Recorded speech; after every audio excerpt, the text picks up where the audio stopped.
यो प्लानिङको बाटो है, नाला सहितको प्लानिङको बाटो यो हो। यता ग्राभलिङ छ अहिले।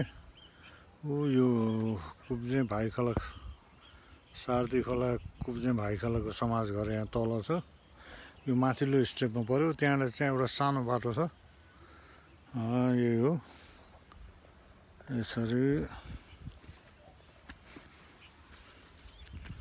यसरी हो बाटो। उताबाट छ यो खास बाटो। यो हामीलाई यो मोडलाई बाटो यो पनि हो है। यो यहाँबाट ह्याम्जा हाइवे एकदम तौर तरिकाले देखिन्छ। यही हो मोड। यताबाट हेर्दाखेरि वहाँबाट हेऱ्यो भने यो भिडियो लामो हुन्छ होला। यसो गर्दा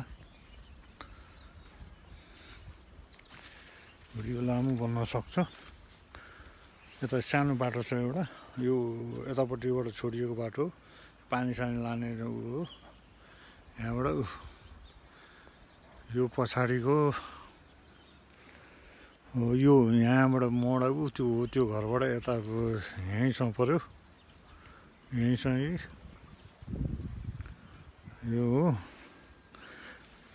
मोड 27 पिछाड 60 बिचमा 5 कोठाको टिनको घर। बिचमा भन्नाले साइड पिछाड साइडमा अगाडिपट्टि एउटा घर, अर्कै एउटा घर, त्यसैलाई कायममा राखेर अर्को घर बनाउँछ भने हुन्छ। मसँग पैसा नभएर हो। यहाँ यसो 5 कोठाको टिनको घर छ। यो कोठा पछि थपेको मैले।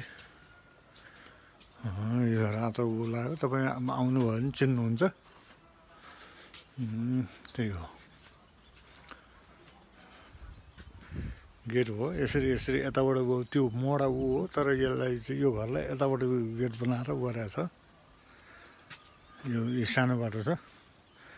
यहाँ यो पानीको पाइपहरू लाने बाटो। उतापट्टिको खोलेपछि बाटो हुने हो। यति नै ठुलो बाटो चाहिँदैन। यहाँ कुनासम्म जानको लागि मात्रै हो।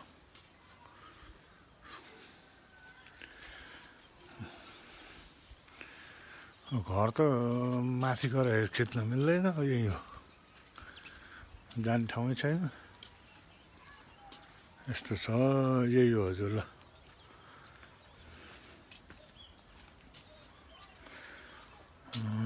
है त।